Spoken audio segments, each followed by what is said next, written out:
Hi, Paige. Hello. It is very good to see you. Thank you for coming to see us today, having a chat. Oh, thank you. I'm so happy and honored to be here. So you've been here for a couple of years at least. How long have you been in the Yukon? 4 years in May. Okay, so this weird April winter that we're having isn't really new to you. No, and actually it's a Prince song that says like sometimes it snows in April, and so this is like it's Prince. That's right. It's everyday Prince for me. So this is great. So long as there's no purple rain coming down. Yeah, that's true. We do not need that flood. Where are you from, if I may ask? Yeah, I grew up in London, born, partially raised in Montreal, but mostly London, and moved from Toronto directly to Whitehorse. Why the north? Oh my gosh, the mountains, the being able to breathe, especially after Toronto, those skyscrapers become pretty intense, the fast pace becomes pretty intense, not seeing your friends who live down the street is pretty intense. So yeah, I called it my retirement prior to being 30 because it's legit retirement life here. It's slower pace, it's living in the mountains, it's being able to be more grounded and in tune with our realities and what's important in life. Would you call yourself a Northern Lights chaser? Definitely. Yeah. Oh my gosh, I never sleep. Yeah. I think they're having a good time with me because I'll look at my app and be like, they should be out, and it's 3 a.m. and there's no northern lights whatsoever. So, yeah. How often a winter since you've been here have you been able to go out and hang out with the aurora? This year has been pretty special. Last year was none. I think it kind of dawned on me that sleep was important. And this year was making a point to go see them and go take photos and just being able to breathe in 3 a.m., 4 a.m., the stillness, listening to owls sing, things you don't really get to do in the day.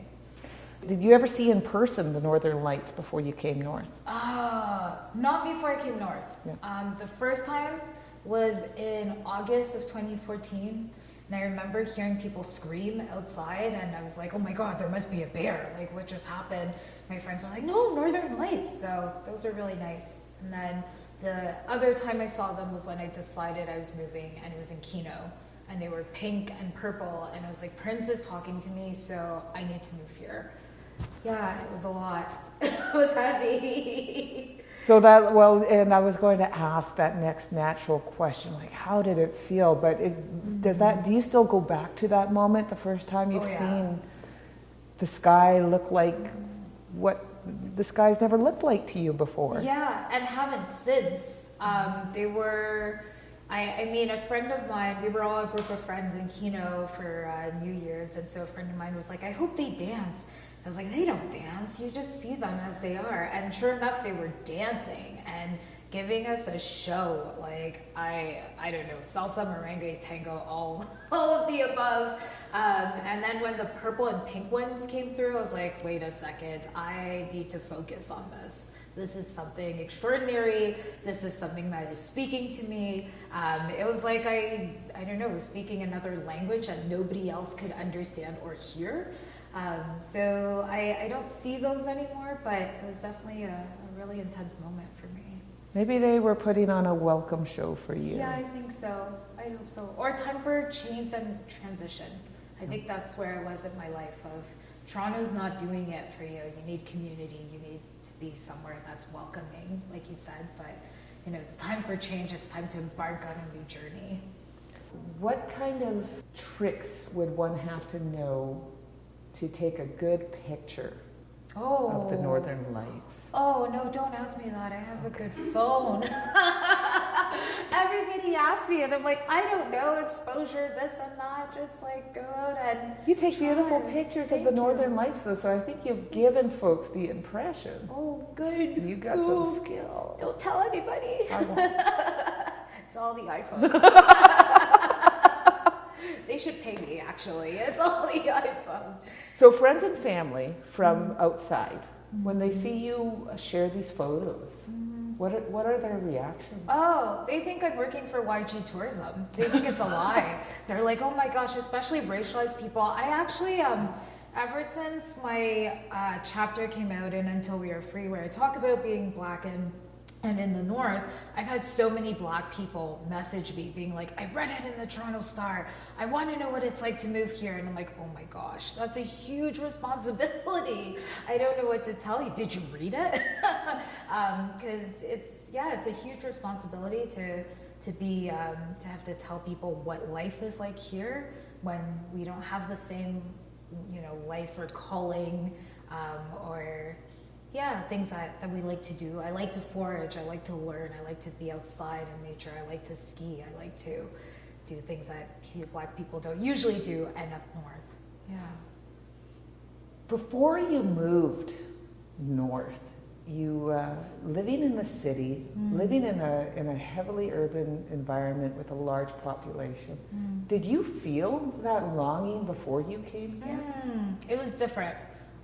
So when I was living in Toronto, it was the height of the Black Lives Matter movement. So from 2014 to 2017.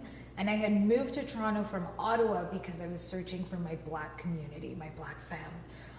And who knew that through death and through trauma, I'd be able to find that family, that community, and that other sense of identity that I had never seen, which is so obvious for some people because it's like, what do you mean you never saw yourself as Black? But I saw myself as Black until I went into Toronto and lived in Toronto. I was like, oh, okay, this is another part of my Blackness that I've never been able to tap into, and mostly Black pride. So it was very different, and I think it was even harder to leave Toronto. As much as I say the skyscrapers are scary and all that stuff, it was hard leaving community. Do you find, you had talked about, this responsibility as a racialized person. It really, it almost feels like it's not a choice. It's what is. It's an obligation, a blood-borne obligation, a blood-borne responsibility. How does that conversation look different in Northern Canada than in the large urban centers down south? I think down south it's more, once you're with community, it's a lot about accountability. So when you're speaking out on behalf of community, it's like you have to know what you're talking about because you'll have community willing you back, you'll have elders willing you back, being like, sit down, what were you talking about out there? Versus up here up north, it's a little bit more secluded. We don't necessarily have our elders and our community here as a Black person. And so we find each other, and we kind of act as those roles as, elder or keeper or knowledge keepers or, within ourselves, but with the tools and resources that we have. And up north, there's that additional, we have to survive in the winter. And so that's hard. Still a right? very real reality. Yeah, and survive in April or May or whenever the snow is gonna melt. When you're thinking June and May is those times you're having a nice time and it's hot and it's those barbecue times, so it's different. I think community is more about making sure everybody's well and established, versus down south in urban centers, because the community is so dense, it's recognizing what your place is in that community and how to be accountable with the role you play in that community.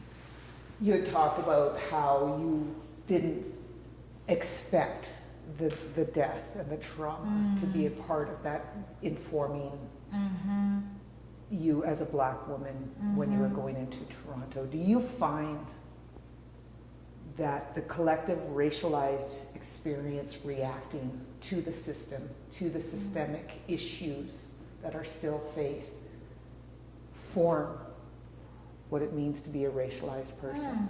Totally. Yeah.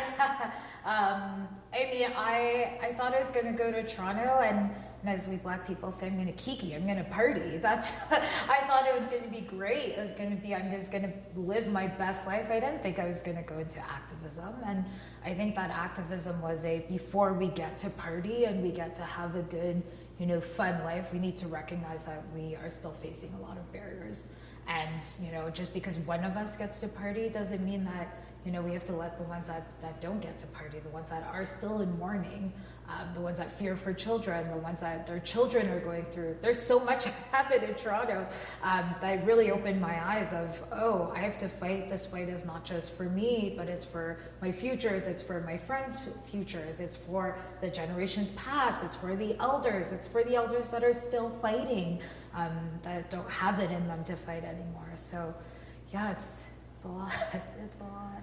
Do you find you're still dancing with Canada's reputation of polite kindness? Oh gosh, no.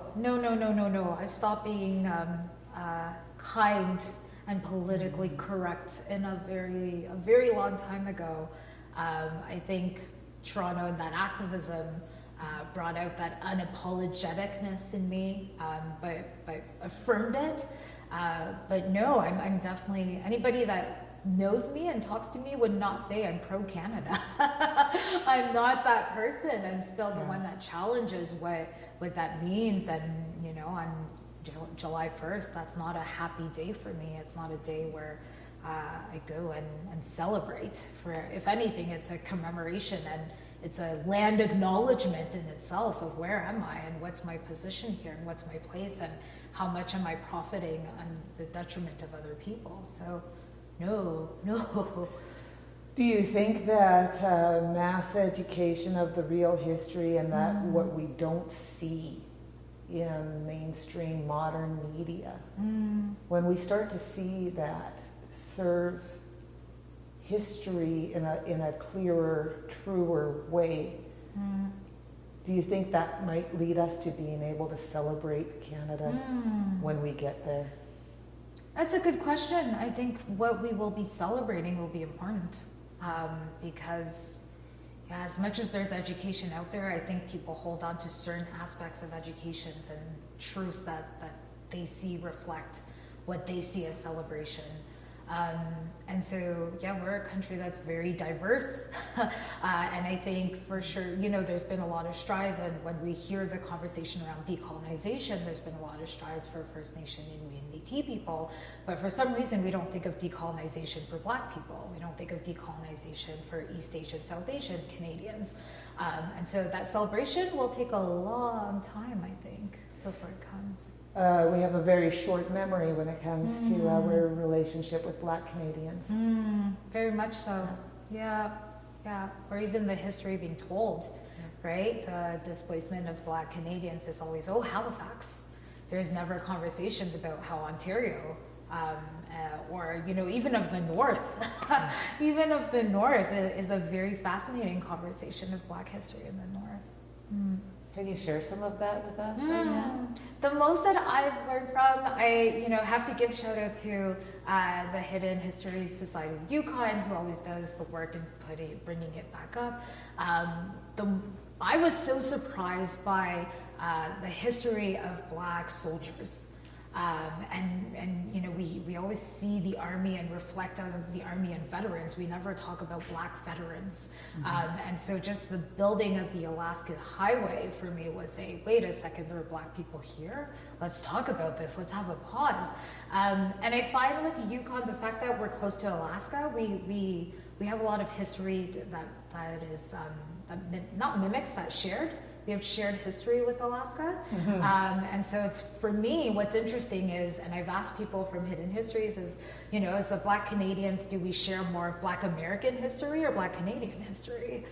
Which history do we more celebrate or that we more recognize here being in the North? And I think that's a question they're still looking into. And to have that conversation, you need to recognize a border that's not necessarily everyone's border. That's right. Yeah, that's very true. There are a lot of levels to the conversation, which most may find frustrating, maybe, but it's what needs to happen. It's more than it's not a binary conversation. Do you find differences in public reaction to Black Lives Matter in the North versus Toronto? I'm going to separate by times, because I was involved in 2014 and in Toronto which we didn't hear what was happening out in other than Toronto, right? It was pretty focused, it was pretty centralized. And even from 2014, people did not want to say Black Lives Matter. I remember doing media and talking to journalists, and I was like, yeah, we're here, we're talking about anti-Black racism, and then I would look and my words were cut out, or it would just be, we're talking about discrimination, and it's like, no, we're specifically Very talking specific. about, right, anti-Black racism, versus now, I think people think the movement is 2020, which is not, and it's insulting for activists who are like, wait a second, where were you when it was hard? We don't want you to jump on when it's easy, we want you to jump on when it was hard. So I can't speak about whether it's easier here in the North, because I wasn't there in 2014, and it would be really interesting. But it was really heartwarming to see a lot of people come out on the first day of campgrounds being open, you know, over 900 people come out in solidarity in Whitehorse, and over 200 in Dawson. That says a lot. I think people are ready for action, and it's very motivating to know where we're going, that we need to go towards action and less so about education, because that was a long time coming. Does it feel like that we get lost maybe in the conversation waiting for action or the promise of action? Lost, or I think people like to find the easy way out, right? Like, what's easiest? What can I do now? I hear it all the time when I do workshops. What can I do now? It's gonna be great. And I'm like, well, start with a Google search. How about that? But the work that needs to be done, because it's you know, dismantling systemic racism, means it's going to be hard. And sometimes when I tell people, it means, you know, not being in a position of power. They're like, wait, you don't want me to apply to the job? And I'm like, yeah, that's what it means. Yeah. Get out of the way? Yeah. So it's not, you know, learning about it is one thing. Not applying for a job and removing yourself from a position of power is a sacrifice in itself. I think the question is, are people ready who are in positions of power to let go of that power, to be, you know, in places they don't see them as powerful anymore? That seems to me to be the crux of why the conversation aspect of all of this takes so long. Because as you said, we hear it at the end of, you know, speaking engagements, etc. What can I do? Okay, well, I'm not the first person to speak to these issues. Why are we still here asking this question? So, do you know, and maybe I'm bringing my own experiences into this a little bit now, but that seems to me to be part of it. Do you find that just that maybe, do you just want to say, read, you had said, you know, look at Google, because our generations, your generation, isn't the first to address this. Yeah, I mean, I have. I have, when I've been tired and I've just been like, listen, this is not a good question. You know, do your own research. And you hear it all the time, do your own research. But I think of, even recently, the policy around First Nation procurement has been fascinating to me in the North, because even I feel through the comments on CBC and the article that came out on the APTN, and one of the persons said, you know, I understand why the policy is there, but I'm not First Nation, and, you know, I don't want to let go of my position, and I want that job. And I'm like, no, but you don't understand.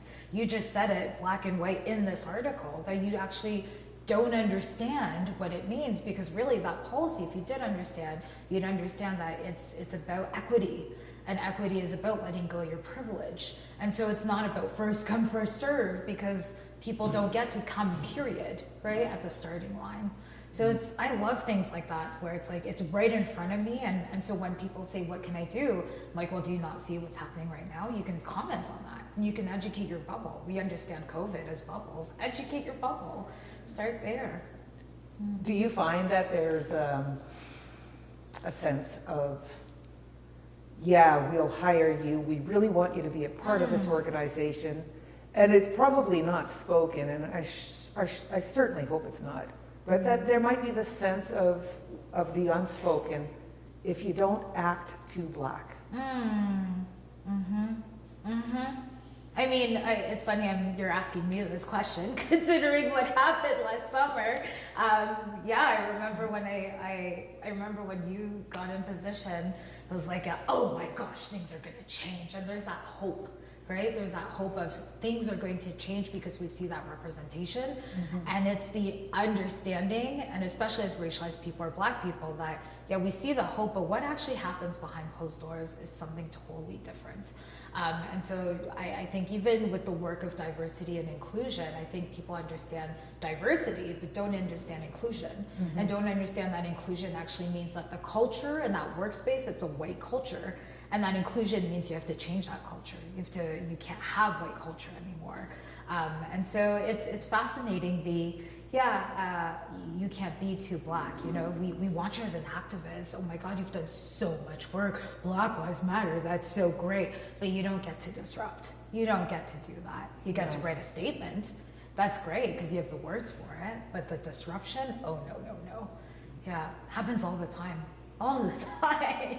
Is there a flip side to that, especially in a population which may not have had a lot of Black neighbors in their lives? But they've seen representation on television shows. So now they want you to act or behave in this way that they've become accustomed to seeing through filtered media. Yeah, I mean, part of it, we call it Misogynoir, you know, with the stereotype of the Black woman, right?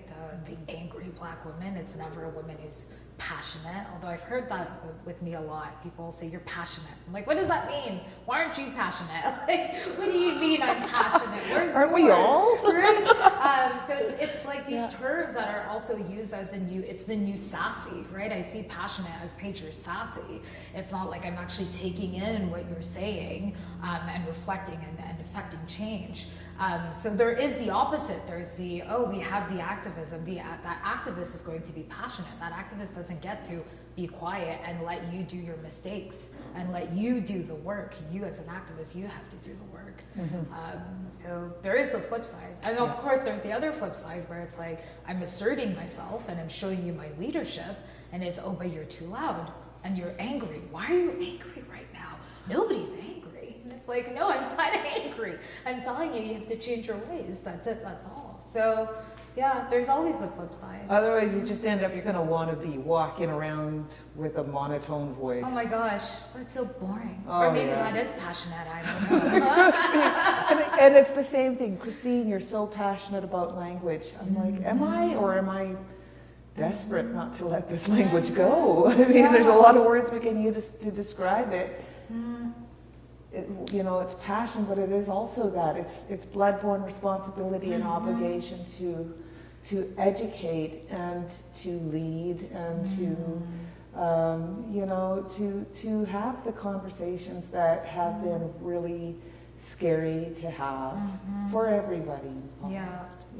Oh, So you must get that solace when you go out at night and look into the sky and oh gosh. see the lights dance. Yeah, it's like I get to be myself. I don't have to perform for anybody, right? I don't have anybody looking at me being like, oh, you're that person on the magazine, so you have to think this way. Or, oh my gosh, you're that person on the magazine, how dare you think this way? You're a role model, how dare you? No, I get to be me, I get to be free.